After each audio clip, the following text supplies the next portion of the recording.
Ranger was once England's most promising wonder kid, but his career washed down the drain when he became one of England's most reoffending criminals. At the age of 19, he was a star for one of the Premier League's biggest teams, but years later, he found himself playing in the 8th tier of football. Let's dive into the life and career of Niall Ranger, who was born in West London. Must have had the ankle bracelet on under the socks? In the field? The life and career of Niall Ranger, who was born in West London on the 11th of April 1991. His earliest memory is getting kicked out of primary school for abusing teachers and fighting students. Niall's mother felt she had no control over her menaced son and would take him to church to teach him good manners, and his only role models were friends, as his dad didn't really care for Niall. From birth, Niall always played with a football, and he attended local clubs before being picked up by Crystal Palace at 10 years old, playing in the same team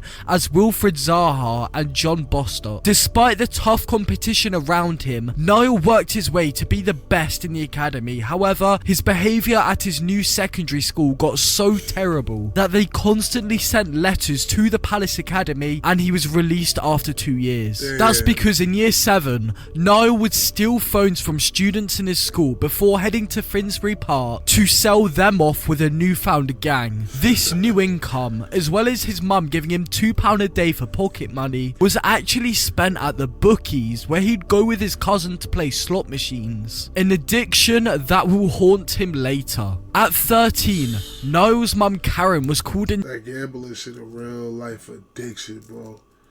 That shit's serious. I be catching myself with this FanDuel shit, bro. I probably done lost over 10K in the last 2-3 years. Just mad on that shit, bro. Like, what I won compared to what I lost ain't shit. Like, I be with a little 100, some bullshit, but I lost 1,000 in a row to win 100. And I done spent, you feel me? That shit is not worth it. I'm starting to slow down, though. I'm getting better now. To school to sit with him in class so he wouldn't mess around. It didn't work. In year 9, he was kicked out of school after burning a classmate with a Bunsen burner. No. Bro, this nigga just burnt the nigga. Nah, this nigga's bugged out. 9, he was kicked out of school after burning a classmate with a Bunsen burner. No school would take him, a prelude for his later life. So Niall enrolled in a special school for kids with behaviour problems, which he recalls felt like a mini prison. Niall was surrounded by bad boys whom he became close with. Them alternative schools is fucking little baby jails, bro. For real, like, no cap. Them niggas sent me to one of them shits. I got locked up the day after I started that shit. Went to prison.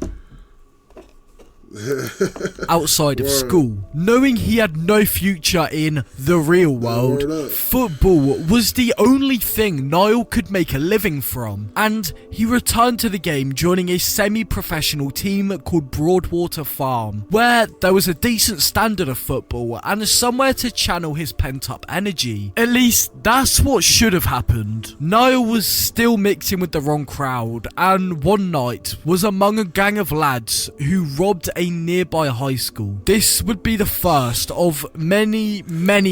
Yo, bro, I swear to God, that is funny.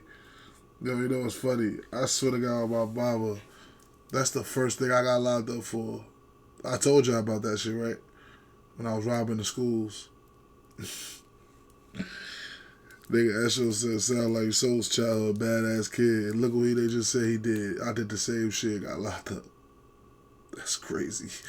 That's bad right there. Time in nearby high school. This would be the first of many times Niall would be arrested. He was bailed for 7 months and put on curfew, but that still didn't stop him. He constantly flouted the curfew to rob more houses, to which his mum grasped onto the police and was soon brought back to prison for further robberies. They fitted Niall with an electronic tag, but he found a way of slipping it off using some fairy liquid to loot more homes. What? Back in football, that nigga was taking the bracelet off to go steal. He wasn't even thugging. He just was on some. Yeah, he was on some robbery shit. He was on some trying to. He was trying to get some money. On some burglary shit. Some Niall joined a home invasion type nigga. Yeah, he wild. new semi-pro club, Romford FC, and also enrolled at a top London football academy run by Danny Chitu. The hours in between football were spent either robbing houses, gambling, or taking substances, and it was inevitable that those worlds would collide. After one training session at his new academy, Niall stole every mobile phone in the dressing room and was caught red-handed by Danny, leading to him being banned. Wow. That should have been the moment Niall turned his life around, but instead he went on a rampage with his gang of 6, all armed. Bro, nigga probably was addicted, bro. You could get addicted to anything, bro. Like, nigga probably addicted to stealing. Like, some niggas got that addiction. Like, they'll think they'll stop, but nigga won't stop. Nigga just keep stealing. Yeah, nigga just keep taking shit. Like, some niggas really be like that. Armed with knives. No matter how much times they get caught. all hopped on a bus and started robbing phones by any means necessary. After looting the top deck, they jump off, board a This gotta be, what year was he robbing phones and shit? This shit gotta be like 09, 08, because he my age. So it gotta be them times, 07, 06 he robbing phones, 08, 09. He can't be doing this shit these days. I don't know, this gotta be back in the day, because niggas used to be doing that though. That was some shit. Yeah, that was like, robbing phones was a thing before. So it's like, I'm saying little bum ass nigga right now, but I gotta think about it, he my age, and he young when he was doing this shit. So at this age, I was doing the same shit.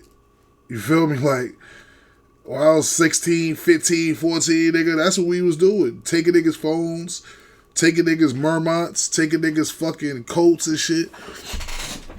Yeah, bro. Hey, yeah, like, now you rob a nigga for a phone, it's like, it's pointless. Yeah, like, back in the day, niggas used to be on niggas' head by the phone, nigga. You had a what? A Nextel? Or what the fuck was them shit? Niggas used to taking niggas' Nextels, the chirp shits. Boop, boop.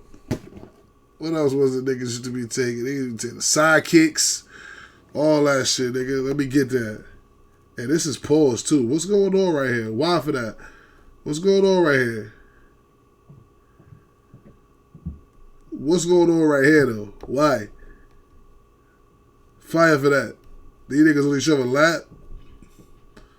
What's going on this bus? What's going on this bus, though? Another bus and carry out the same attack. A 15-year-old Niall ripped a phone out of an elderly lady's hands before being caught and arrested by police. Niall was charged with armed robbery and was bailed again, pending a date for a trial. This time, it was serious. While waiting for a letter to arrive in the post, he continued to break the curfew. On one successful afternoon, he came away with a laptop worth £700, but was then caught in possession of a stolen iPod and arrested yet again. Niall was 15 and his mum was considering chucking him out as police were constantly around his house. He begged her for another chance, so in 2007 he was sent to a college football academy with links with professional clubs throughout England. Man, they was giving this little nigga chances. Chance after chance. He kept fucking up. Niall's college played a pre-season match against the Southampton Academy and he came off the bench, scored twice and won them the game. Wow. Weeks later, Niall's academy coach got a call from Saints offering Niall a trial. He trained with the youth team and was offered a 2-year scholarship within days. Southampton was seen as a fresh start away from the naughty area. They paid £95 a week and put him up in a lodge with the rest of the academy players, where he became good mates with Bradley White-Phillips, Nathan Dyer and David McGoldrick. Niall was the top scorer in the entire academy. Bearing in mind, Southampton's academy was one of the best in the entire UK. In the evening, Niall grew a habit of sneaking out to nightclubs. Eventually, the landlady grew wise to his disappearing act and told the club, which led to a fine. Southampton didn't know anything about Niall's troubled past, and the academy director got an unpleasant surprise when the club received a letter from the Crown Prosecution Service ordering him to stand trial over armed robbery. In court, The club told the judge about his talent and how he'd begun to mend his ways, but the damage was done. Niall was sentenced to 4 months in a young offender institution. He was locked up for 23 hours a day, although tried to stay sharp by playing for the prison football team. After just 2 months of his sentence, Niall was released and so went back to Southampton, where the club moved him into his own flat with his mum so she could keep an eye on him. Niall admits he received special treatment in this situation, as the Saints were keen for Niall to turn pro due to his insane potential, something which will become more and more clear throughout the video. In the academy, he started scoring goals again, but hit the self-destruct button when he was caught on CCTV stealing the first team's boots and training kit, as well as the kitman's box of roses. The reason for this theft was so Niall could give this kit to his friends up in London, probably to impress them. Then Saints boss Nigel Pearson, a man you don't want to get on the wrong side of,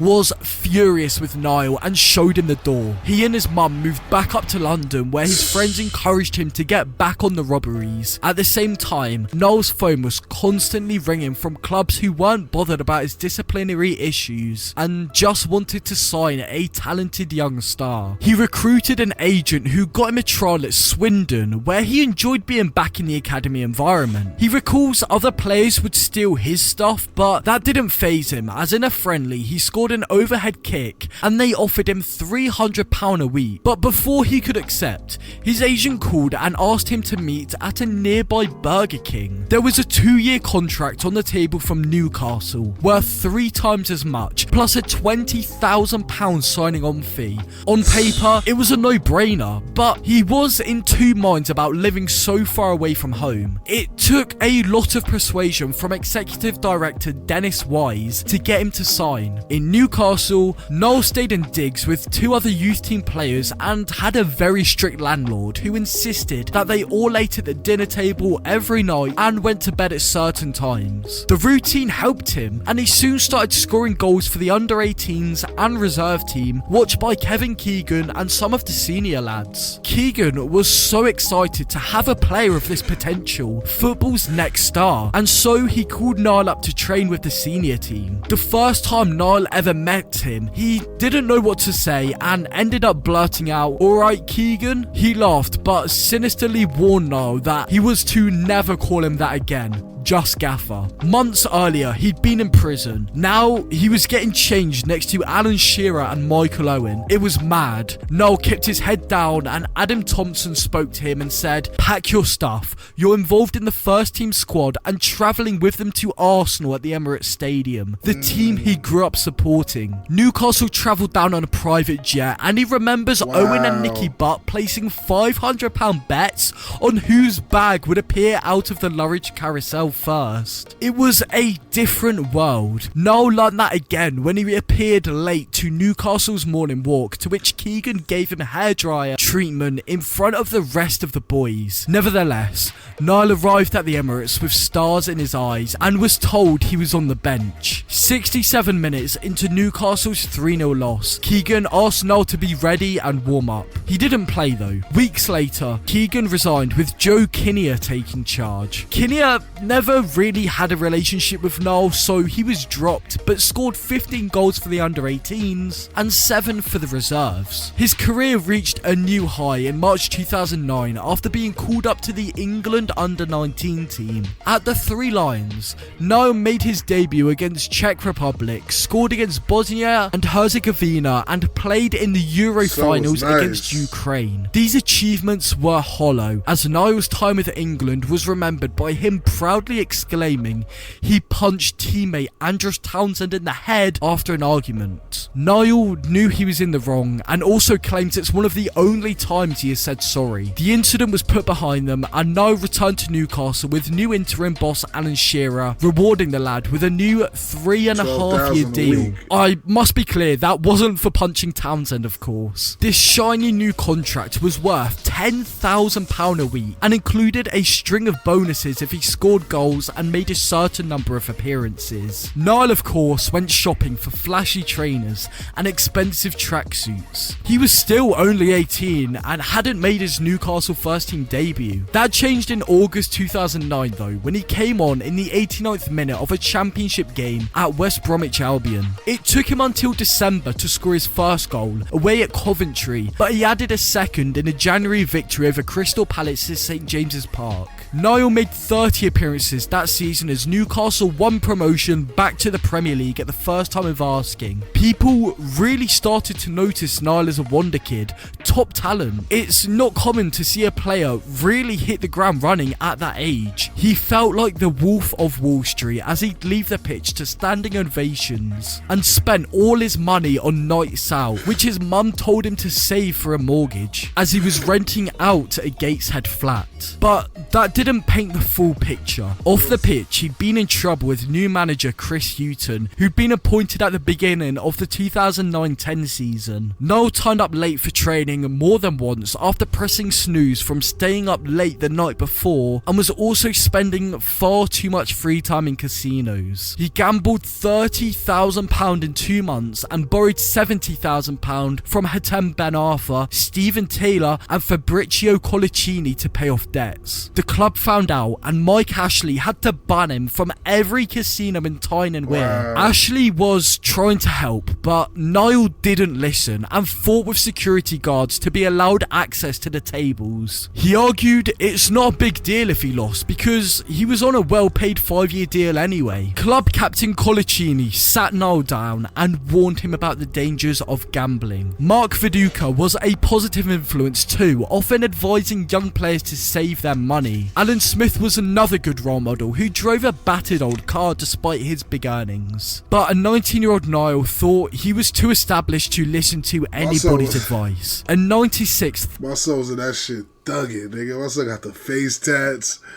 My son tatted up, nigga. My son thugging in that shit. £1,000 promotion bonus landed in his bank account, and so he spent a chunk of it on a brand new Range Rover, which he kitted out with his self-given nickname Power Ranger. It soon caught the gaffer's eye. Andy Carroll then got hold of the car keys at training and parked it right outside the player's entrance. The gaffer warned Niall to spend his money wisely and not let it go to his head, but it went in one ear and out the other. Niall was still doing his bit on the pitch and scored in a 4-3 League Cup win at Chelsea in September 2010. After the game, he was pulled aside by a club official who showed Niall a picture of him posing with a weapon, which the papers were going to print the next day. Niall's WhatsApp profile picture was him posing with a BB weapon, and someone had sent a screenshot to have showed them the pellets. The club fined him 2 weeks' wages, but that was pocket change compared to the new 5-year contract he was given just 3 months later. Newcastle had shown him loyalty, but Niall only repaid them with hassle. After another midweek night out, he drove home with his girlfriend in the passenger seat. Police stopped and breathalyzed Niall, who was over the limit, and locked in a cell until the morning, handed a £3,000 fine and banned from driving for a year. Alan Pardew succeeded Hughton, who had been sacked in December 2010 and grew tired of Niall's constant lateness as a result of him staying up all night playing FIFA online with his friends in London. Niall would also take long power naps after training every day, which ruined his sleep schedule.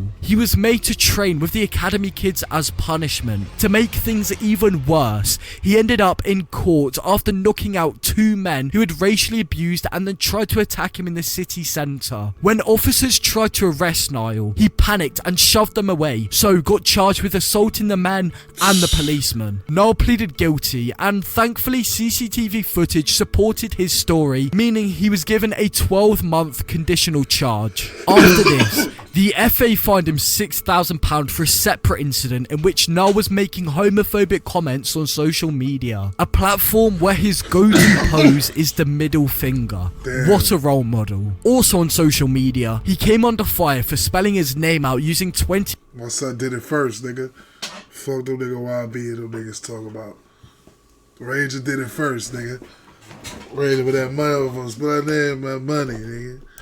£50 notes, which was seen as childish and a disrespectful flex to those who supported him. In October 2011, he went on a Halloween night out to Newcastle's Church Square dressed as a prisoner and argued with his ex, to which officers saw and arrested him because of his bad reputation of being intoxicated and disorderly. He then went from one prison outfit to the next. At training, he phoned up sick when he was actually hungover and would be forced to see the physios who smelt strong drink on him. Newcastle had washed their hands with Niall, sending him out on loan at Barnsley and then Sheffield Wednesday. He scored the goal that pretty much got the Owls promoted to the Championship, and to celebrate he took his shirt off and his vest read, "I'm a changed man." If only the man had taken his own advice, eh? Niall was growing frustrated at Newcastle and lashed out at fans on Twitter after they started booing the club after a loss against Reading. And that's when True Geordie kicked off his career by posting a viral rant. Right, a message to Niall Ranger here. A scumbag, right? This little bit of pun life decides to open his mouth and criticise the fans. Is he taking the piss here? I'll boo if I want to boo, sunshine. Got every right. This is my club. What have you done for this club? You've brought nothing but shame on with. The Toon Army had rightly turned on him, even spray painting his garage, and after that, there was no way back. Fortunately for Niall, Alan Pardew granted him one last chance, and for once, Niall trained well and seemed to be back on a good path again. In the middle of a training session, Niall got a text message from his girlfriend saying she was leaving him and going back to London. Niall told the coaches a family issue had popped up in London, and he jumped in his Rover and chased her to London, where he smashed her door in and got arrested. Alan Pardew was fuming as he was lied to. After working hard to get back into the team and issue after issue cropping up, Niall decided to throw everything away and just go clubbing all the time to give him something to do. While out one night, Niall meets a girl at a club, they exchange numbers and he meets her another day. They get close, but she doesn't want to do anything as she already has a boyfriend, so Niall calls a cab. Everything that did happen was consensual. Niall said it's fine she doesn't want to engage with him, but the boyfriend doesn't need to know. After this encounter, Niall gets a knock on the door and police inform him he is arrested on suspicion of rape.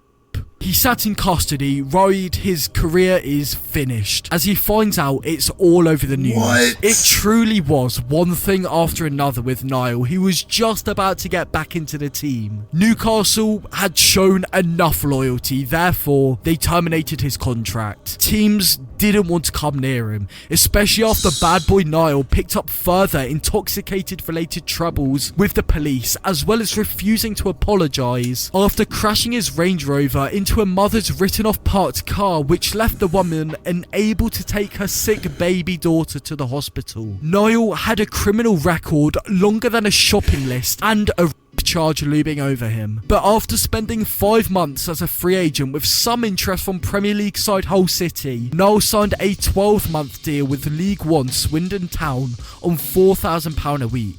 By this point, you'd think he'd have learned his lesson. You'd be very wrong, my friend. But before we get into that, please like the video and subscribe to the channel, as it helps me out a lot. Niall scored 5 goals in his first 11 Swindon Town starts. He was regular and very good, but then he went missing. Niall didn't want to go in anymore as he was not in the mood for football. He was demotivated by the case, always waking up in a bad mood, then was dropped multiple times for turning up late to training or not turning up at all. When he was playing, opposition fans constantly heckled and chanted at Niall about his case, which himself and the club are of course embarrassed about. There was some good news when he was cleared of his charge in March 2014, but was arrested once again. Niall was intoxicated on a night out in Liverpool and stood at a taxi rank waiting for a lift to his hotel. He jumped. My son was an algae, bro. Damn. Yeah, original John Morant. Crash out. He crashing. And they giving him chance after another chance. My son can't put that bottle down. My son can't put that bottle down. I'm gonna take a drink for him.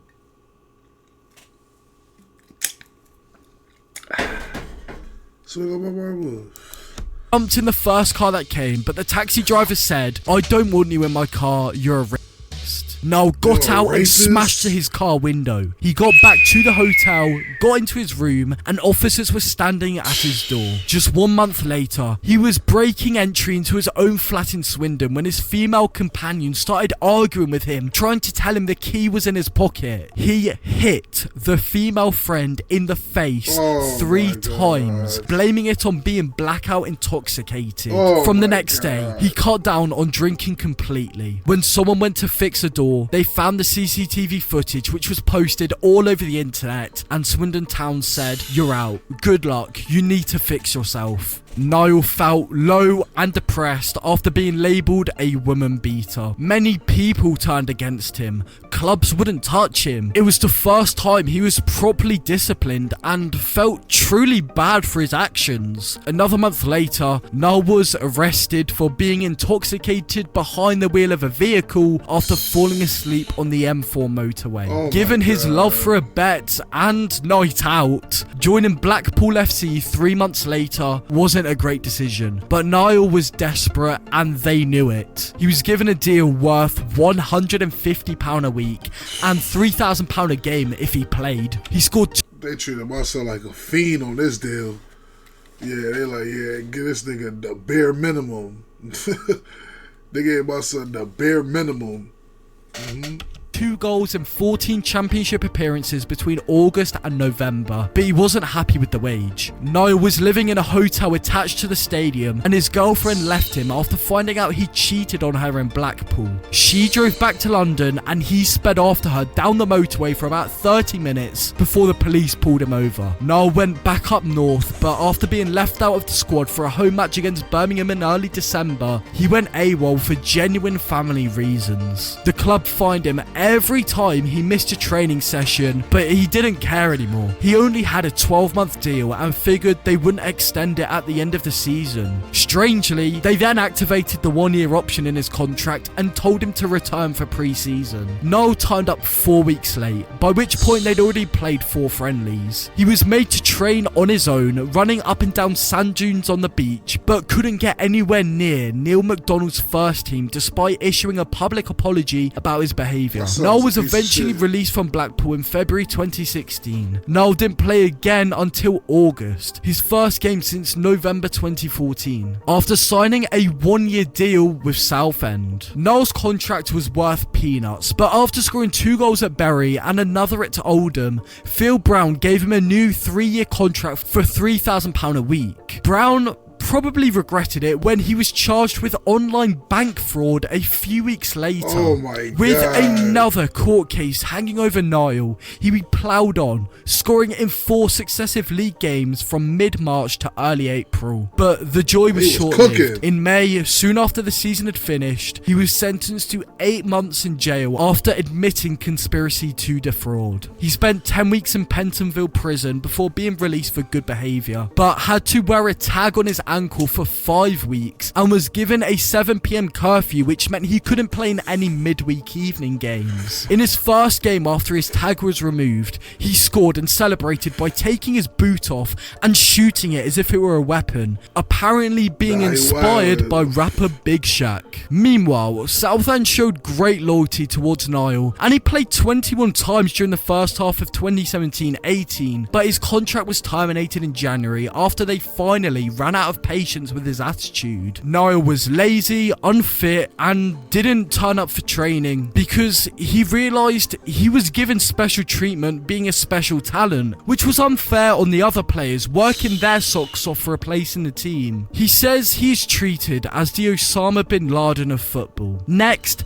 he trained with Oxford United for several weeks in 2018 but rejected a contract there because he felt the terms weren't good enough. Rochdale then offered him £1,000 a week after a brief trial, but he turned it down because they wanted him to live in an apartment with a new teammate and his girlfriend to make sure Niall didn't slip back into his old ways. In hindsight, they were both really stupid decisions. After leaving Southend, Niall moved back home with his mum and played five-a-side a couple of times a week just to stay fit. After having some proper time away from the game and look back on his career, Niall appeared on True Geordie's podcast to talk about his career and clear the air. He He worked to make himself a clean image, but this was tarnished in December 2020 when he was arrested and pleaded guilty to failing to provide a specimen of breath during a drink driving incident on Christmas Eve. The 30-year-old was kept in custody and later admitted to obstructing a police officer. The whole encounter was captured on CCTV, which showed Ranger being aggressive towards staff. The consequence was being banned from driving yet again and ordered to pay fines. Whilst this took place,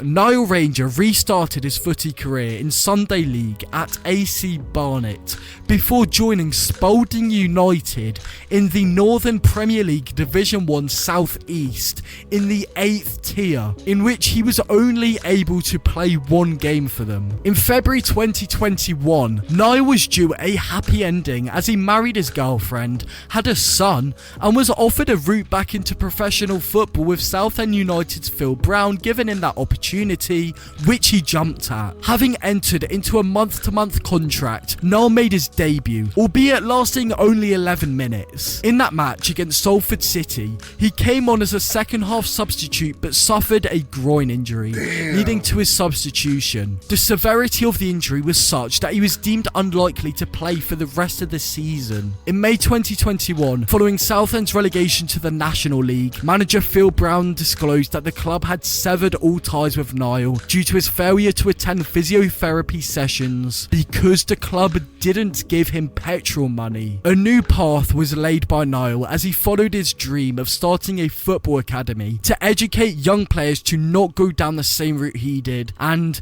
in December 2021, Niall inked a deal with National League team Boreham Wood. He admitted he wanted to start again in football at non-league level and work his way up, like a Jamie Vardy. However, he also admits he doesn't have an athlete lifestyle, saying in Troy Deeney fashion, "I should be minimum championship right now. I shouldn't be having problems, but I didn't listen. If I added nutrition to my game and behaviour, I'm Haaland, but I didn't want to listen. I thought I knew it all." The duration of his new Boreham Wood contract was not disclosed by the club, and he played less than a total of 10 minutes for the side, appearing for them during their historic FA Cup run. Niall's last professional football appearance was 1 minute long in the FA Cup 5th round versus Everton at Goodison Park. In the match before, he played 1 minute in Boreham Wood's win versus Bournemouth, and since then, Niall has never found a club. My son, that drinking, that nigga my age, bro. That nigga look way older than me.